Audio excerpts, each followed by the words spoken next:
The S&P 500 continues to make new all-time highs. The question is, how long can this continue without a bigger hiccup? We'll look at a number of factors and at the end reveal one key missing ingredient. So if we look at the market right now, the question of course is, where's the bad news? Well, there are plenty of headlines out there that are negative from a macro or micro basis. What's much more important is how the market reacts to any news item. And recently, of course, that's been on the bullish side. And just yesterday on July 10th, the S&P 500 allowed its first 1% advance in 22 trading sessions, which actually was the longest drought without a 1% gain, going all the way back to the beginning stages of this rally. Previously, we went 19 trading days between the middle of November and the middle of December. And as we can tell, there's been a number of them along the way, but not an overwhelming amount.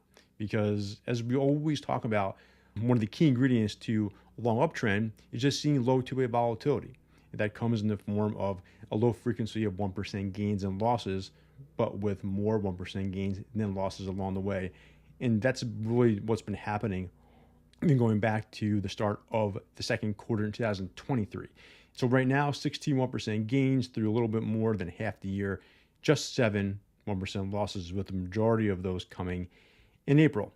As long as this continues, the uptrend can continue as well. And so long winning streaks, of course, we just had our 7th consecutive advance for the S&P 500, and that is the longest streak since 8 in a row from in the early stages of the rally last fall. These are all of the times we had at least 7 straight gains going back to 2013 here. As we can tell, in 2013, 2017, and 2021, those are all very good years. Those were the years that had the most long-term winning streaks, not just one, not just two, clusters of them, which is, of course, leads to the uptrends that we see, whereas other times not. Going back all the way to 1990, the win rate has been very good 2 weeks after. The market has been up 70% of the time. It's not about being up a lot. It's just knowing that strength does beget strength. And we've seen this over and over again. And so anytime one of these streaks ends, if the reaction, say 2 weeks later, is not that good, it could tell us that the character of the market is changing. And that's something that we'll have to take a close look at now and into the end of July going forward. Now, in terms of breadth, different ways of looking at this, but yesterday, again on July 10th, a few things stood out. Number one, the S&P had 80% of its stocks move higher, which was the best day since May 31st when there was 85%, right? So talking about 6 weeks worth of action. Even more interesting was that we had an 80% breadth day when technology was leading for the first time all the way since February 1st of this year. And we have that highlighted here. Now think about it. We talked about this in a recent video where so many times, especially since the start of second quarter, when technology has led, we haven't had a good amount of breadth. It just shows that there's been top-heavy leadership along the way. On the flip side, when technology has not done well, breadth has been good. And that has been the combination that's kept the uptrend intact. Now, taking this a step further, early February, of course, was the first quarter, and it was a thick of earnings season. Right around that time, Apple just reported good earnings again. The market was higher.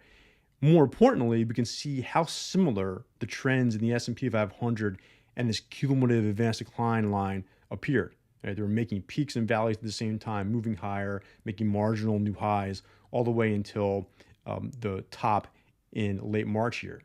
Much different now, of course, with technology and other big growth names really taking charge and doing so well, which prompted the S&P 500 to break out in early June, where the high of the advanced decline line itself happened in the middle of May, and this line has stayed below it the whole time. And so the same type of scenario you'd like to see play out if the market is going to have continued higher prices, meaning that we know at some point technology is going to take a hit of more than 1 or 2 days. And so the best thing that can happen at that point is seeing that capital find some interest in the other sectors. If that can occur, then that would eventually help both the equal weight S&P 500 ETF, RSP, which we've spoken about before, and the advanced decline line kind of catch up to the index. That could happen, of course, over the course of time, or through price if the market comes down more aggressively this time than we've seen in recent weeks.